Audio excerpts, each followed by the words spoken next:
Hello there, and welcome to the first day of the finals of the Airthings Masters. Now we have two strong gentlemen here in the final of this event of the Champions Chess Tour. Radjabov from Azerbaijan and Levon Aronian from Armenia. We're just going to dive right into it. Tamer with white, Aronian with black in the first game. And these two gentlemen have certainly earned their spot in these finals, so now we just have to see who is going to be more resilient in the final. To me, it's like a 50-50 proposition. I think they're pretty evenly matched, but let's see. Aronian in great form, but Radjabov very hard to beat in the match format. So in this first game, they went for a theoretical battle. We have bishop to b4, the rook goes in, and then after d takes c4, we have the so-called Vienna variation. A sharp theoretical line. I've never ventured to play this myself with black. Seems like awfully a lot of work to try and equalize. But this has been played. It always shows up from time to time at the top level. So we see this continuation here. Black takes on c3 and plays queen to a5. And white gives up the pawn on c3. Plays bishop e5 jack first. And takes on f6. Black takes the free pawn on c3. I say free, but it comes with a cost after g takes f6, h4. So we won a pawn, but we spent a lot of time with the queen. Our structure is a bit damaged and we haven't castled. If we castle, white is ready to attack, so it doesn't seem like a good proposition for black. Also, let's see a few more moves. Queen b4. Rook h3, a6, white preserves the bishop, and now plays rook b1. Now we also see another troublesome thing for black, and that is this bishop on c8. It's kind of stuck, protecting this pawn on b7. So white shifts his forces over to the queen side now, rook to c3. And white, actually black now decides to castle. Okay, he figures that, okay, there is a rook check, the g-file is open, but it will be hard for white to swing his forces over here. Should take some time, and he should be able to reinforce the king side. But we'll see. h5 by Radjabov. In some cases, getting ready to push this, but also taking away the g6 square from the knight, so it can't defend. Rook d8, now the rook swings over, and the king goes to f8, not to h8. Seems a bit more secure here, because we can always run to e7, and these pawns should be able to provide cover for the king. Queen to b3, queen c5, knight back to f3, trying to trade off a key defender of the black position. Take on e5, and queen a3 check. So white is still down this pawn, but he has some, definite compensation. King in the center, still some problems with this, development. Weak pawns here, we might target this. But also white has to be careful. His king isn't overly great, but it's secure at the moment.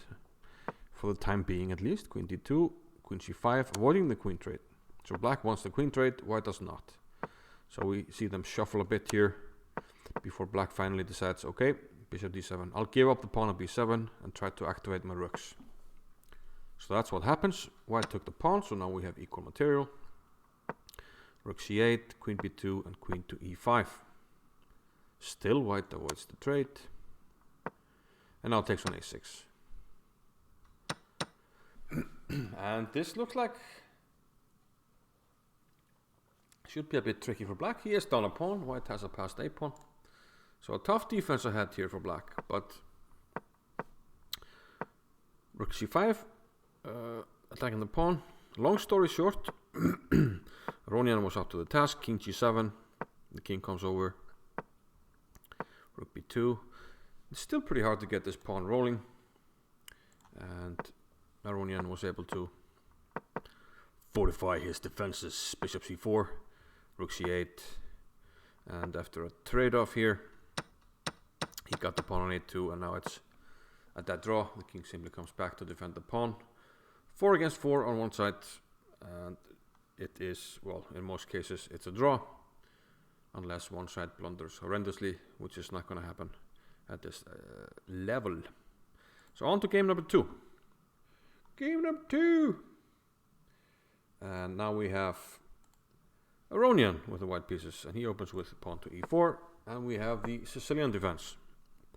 Knight f3, knight to c6, and we had the Kalashnikov in one of Radjabov's games, but Aronian avoids it with bishop to b5. We have a Rosolimo e6, bishop takes c6, and b takes c6. d3, queen c7.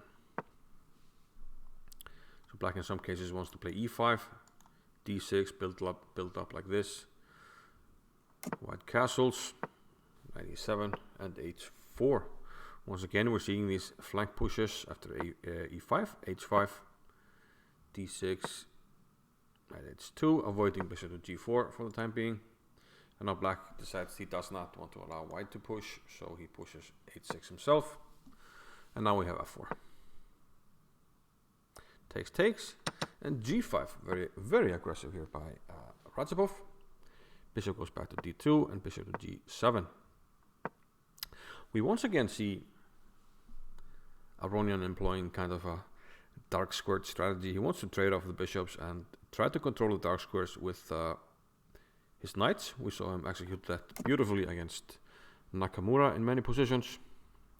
But let's see what happens here. He trades the bishops, queen e1, bishop e6, queen c3, controlling some dark squares, knight d2, f5, rook a to e1, f4. So now we need to undermine, and Aronian does that immediately now with e5. And we have d5, and Aronian wins this pawn. And now he's looking to set up a blockade here on the dark squares. Note though that black does have counterplay. This pawn is pretty far advanced, and the knight does have some juicy squares that it can jump to. So it's not as easy as white just being a pawn up. There's definite compensation. And queen b6 wants to fix the black pawn structure, also would get rid of the weakness of c5. So white tries to hold on to the square, king g7, rook f2, unpinning the queen. Important move, rook a e8, and knight d4. Tactical move here by Aronian. Knight f5 was played, but it should be fairly obvious that this loses a piece to check because the rook is in the way. Otherwise the knight would be pinned. And now we can take this and we want a piece. So knight f5 was played, queen takes b6. Black now undoubles the pawns, but he loses the pawn on c6. And this looks like it should be good for white. I mean, it is 2 pawns after all. He's 2 pawns up. But now d4. And this outpost on e3 it's just super strong. Knight f1, rook c5, hitting the pawn on e5. So after knight e3, we're actually hitting the pawn. The knight now comes over to defend it. Rook d8, defending the pawn on d4.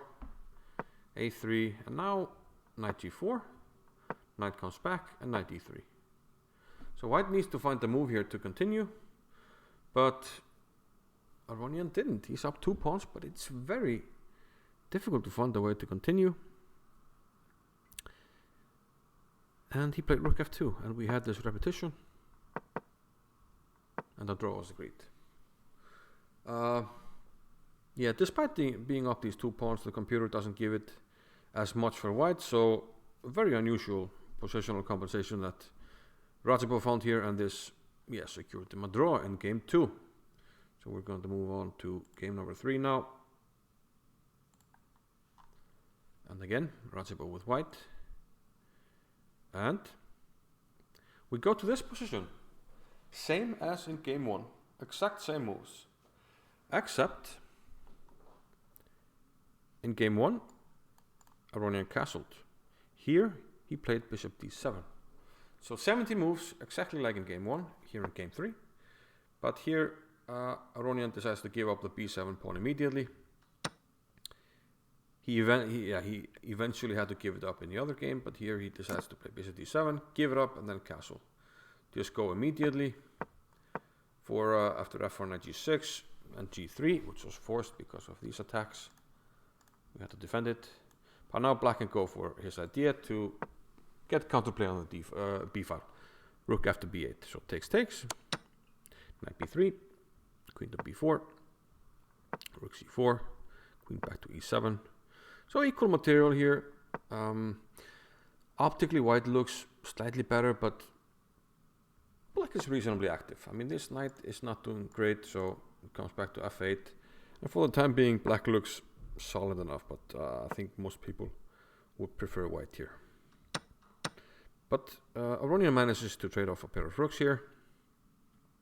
And he's always tactically ready to defend. For instance, if you take too early on a6, I can play queen a3. I hit your pawn on g3 and pawn on a2. So always tactical defense. Also here, queen d6, queen c4, queen b6. You can still take the pawn, but at the end of it, Aronian will play queen to b1, check, and then queen takes e4, regain the pawn. I mean, black has some chances to lose there, but it seems he should defend. I'm not going to say easily, but should be able to defend successfully, because white will find it very hard to avoid a perpetual check with his king kind of wide open. So Radjabov doesn't even take the pawn, plays knight b3, queen c5, and this game more or less just simplified. Eventually queen c8, knight d4, not much going on. Bishop takes e4, Radjabov gets the a pawn finally. Queen to e3, you can't take g3, you have to defend the bishop, of course. Queen d4, check, and now Aronian is on the verge of getting a perpetual.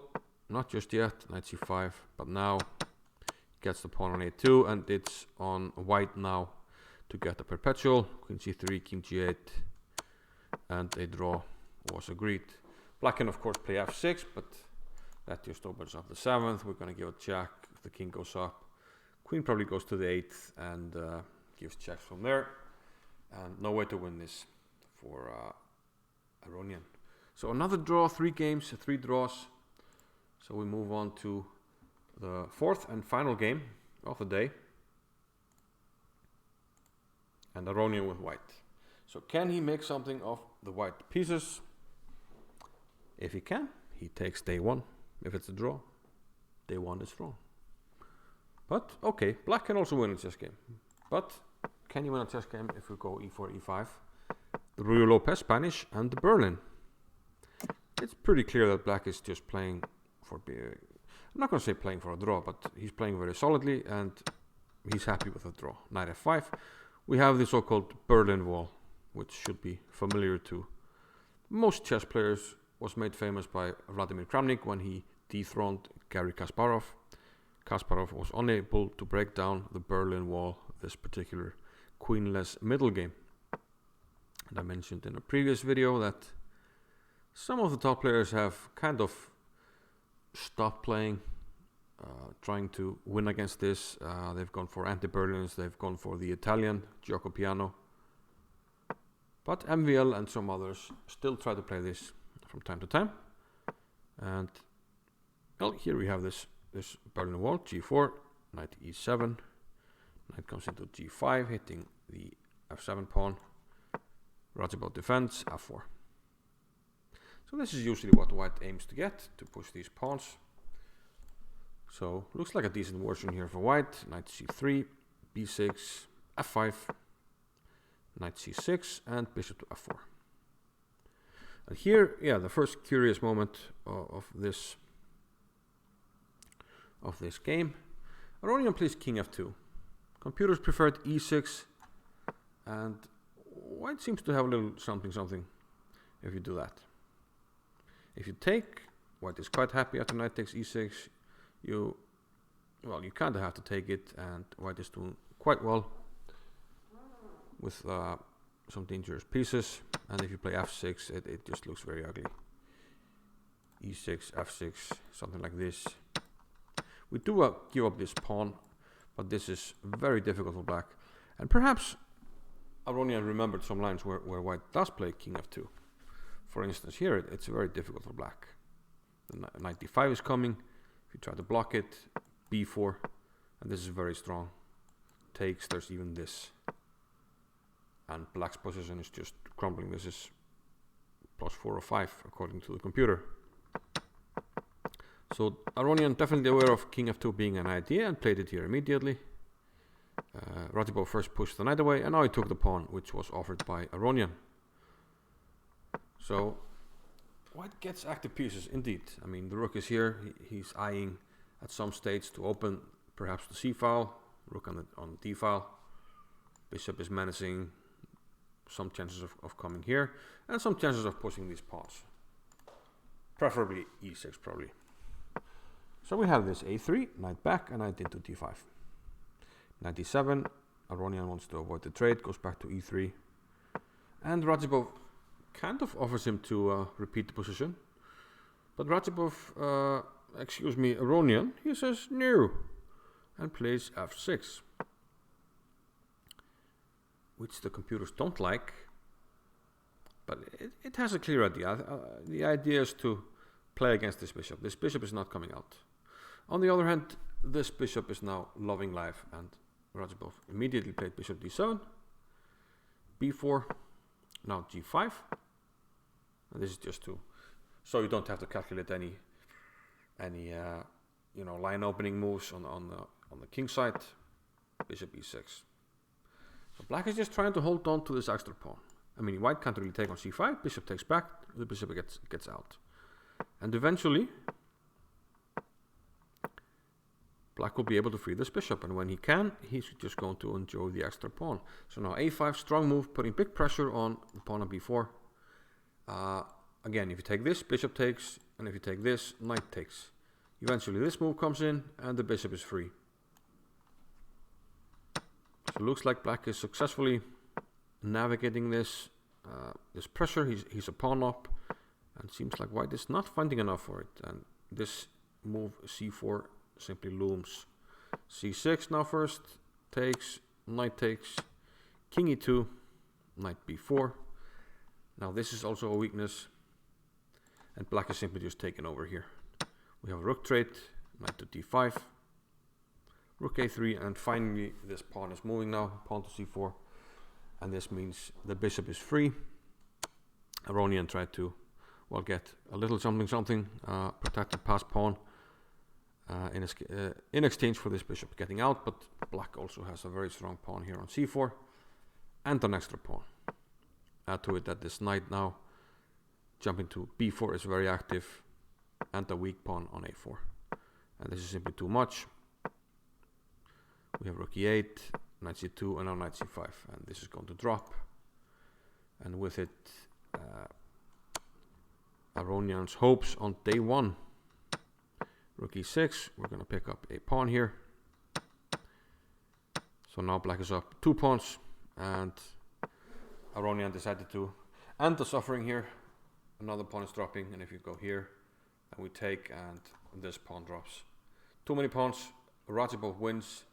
And he takes the early advantage. Day 1 goes to Timur Radjabov. But yeah, day 2, everything up for grabs. Aronian very capable of taking day 2, and then hopefully we'll get exciting tiebreaks. I'll probably go through it tomorrow. The third place match between Dubov and MVL was actually quite interesting as well. We had 4 games; they were all decisive. I might have a look at that if I have time, but I don't want to give any promises. But we'll definitely be back tomorrow for the second day of the finals, and hope to see you soon. Thank you, and bye-bye.